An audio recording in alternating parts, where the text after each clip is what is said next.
భారతదేశంలో వాతావరణంలో ఎన్నో మార్పులు వస్తూ ఉన్నాయి.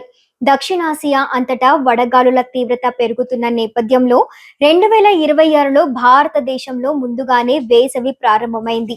భారతదేశంలో ప్రతి సంవత్సరం పెరుగుతున్న ఎండల తీవ్రత ప్రజలు, పంటలు, వ్యాపారాలపై తీవ్ర ప్రభావం చూపుతూ ఉంది. 2026లో చలిగాలం ముందే ముగిసి ఫిబ్రవరి నెలలో వేడి వాతావరణం వచ్చేసింది. ఇది వాతావరణ మార్పుల పట్ల ఓ సూచనగా చెప్పవచ్చు. రాబోయే రోజుల్లో అత్యంత వేడిని ఎదుర్కొనేందుకు భారత్ సిద్ధమైందనే సూచనను కూడా అందిస్తోంది. నేను Roopa Nagesh. Welcome to Telugu post fact check cyber security series.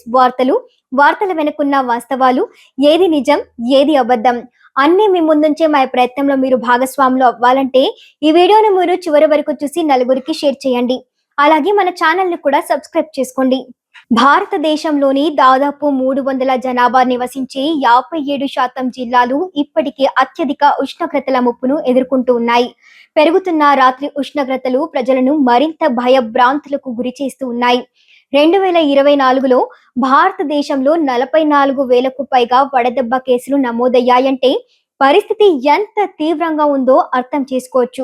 ఇక దక్షిణాసియాలో ప్రతి 10 మందిలో 9 మంది 2030 నాటికి తీవ్రమైన వడగాలుల ముప్పును ఎదుర్కొంటారని అంచనా.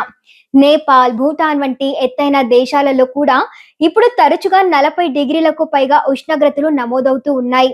మన దేశంలో పారిశ్రామికీకరణ వేగంగా జరుగుతూ ఉంది. కర్మాగారాల నుండి వచ్చే పొగ, రోడ్ల మీద లక్షలాది వాహనాల నుండి వెలువడే ఉద్గారాల వల్ల కార్బన్ డయాక్సైడ్, మీథేన్ లాంటి విష వాయువులు వాతావరణంలో పేరుకుపోతూ ఉన్నాయి. ఇవి భూమి ఉష్ణోగ్రతను పెంచేస్తూ ఉన్నాయి.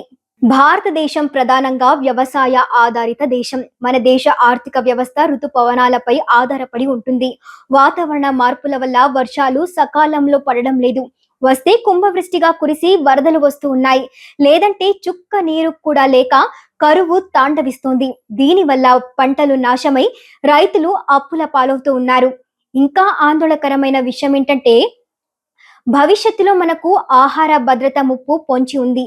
ఈ ఏడాది సూపర్ ఎల్ నీనో ఏర్పడే అవకాశాలు ఎక్కువగా ఉన్నాయని, దీని ప్రభావంతో భూమిపై ఉష్ణోగ్రతలు మునుపెన్నడూ లేని విధంగా పెరగవచ్చని అంతర్జాతీయ వాతావరణ సంస్థలు హెచ్చరిస్తూ ఉన్నాయి.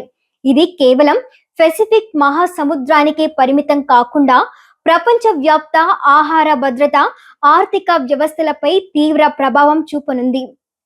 పెసిఫిక్ మహాసముద్రంలోని ఉపరితల జలాల అసాధారణంగా వేడెక్కడాన్ని ఎల్ నీనో అని పిలుస్తారు. సాధారణంగా సముద్రపు నీటి ఉష్ణోగ్రత సగటు కంటే 0.5 సెల్సియస్ నుండి 1.5 డిగ్రీ సెల్సియస్ పెరిగితే దానిని సాధారణంగా ఎల్ నీనోగా పరిగణిస్తారు.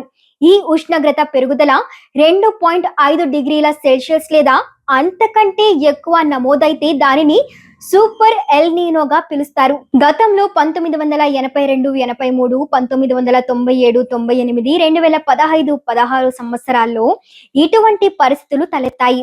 1997, 98లో ఏర్పడిన ఎల్ నీనో వల్ల ప్రపంచ వ్యాప్తంగా వేల సంఖ్యలో మరణాలు సంభవించాయి.